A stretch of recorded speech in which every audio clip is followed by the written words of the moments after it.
బిడ్డ phone ఇద్దే phone ఎక్కడ daddy? Phone ఇయ్యి అంటనా ఇయ్యి. మమ్మల్ని ఎన్ని రోజులు నమ్మిస్తావు అది నాది కాదు డాడీ. నోర్మై బాగా తెలియకుండా ఇన్ని కథలు నడిపిస్తాను ఇంట్లో. అది నాది కాదు బాపు, మా ఫ్రెండ్ది. నోర్మై ఇంకేం అలవా ఎంత నమ్మిస్తానవే మమ్మల్ని బాగా తెలియకుండా ఇంట్లో గిన్ని కథలు నడిపిస్తానవా? ఎవడాడు ఫోన్లా? నిన్న బడికి ఒక ఫ్రెండ్ ఇంటికి పోయినా అన్నావు, నమ్మినావు. నువ్వు చెప్పకపోతే మాకు తెలియదు అనుకుంటాను బానే. చెప్పువాడు ఎవడు సారా కొడతా.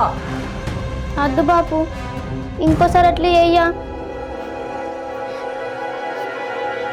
నీ వయసు ఎంత, నువ్వెంత పొల్లవు. బడికో బిడ్డను పంపిస్తే నువ్వు చేసే పనులకి బా. ఫ్రెండ్ వాళ్ళ ఇంటికి పోతానని చెప్పి మాతో తిరిగి అవుతున్నావా? కాదు బాపు, నేను చెప్పేది నువ్వు. నోర్మై నువ్వేం చెప్పలేదు. ఆడపిల్ల మీద సీరియస్ ఎందుకని సపరేట్ కూకుంటానా, లేకపోతే మీ అమ్మకాన్ని ఎక్కువ కొడతా. ఏమనుకుంటున్నావు? ఈ ముచ్చట మీ అమ్మకు తెలిసిందనుకో నేను ఇక్కడనే పొందేపడుతుంది. నిన్ను కాదు వాన్సంగా చెప్తావు. వద్దు బాపు, ఎందుకు? వాడి గురించి చెప్తానవా? నాకే భయం అవుతుంది. ఇన్ని కథలు ఉన్నప్పుడు లేదా భయం? ఇంకెప్పుడు ఇట్లా చేయను బాపు, నీ మీద ఒట్టే.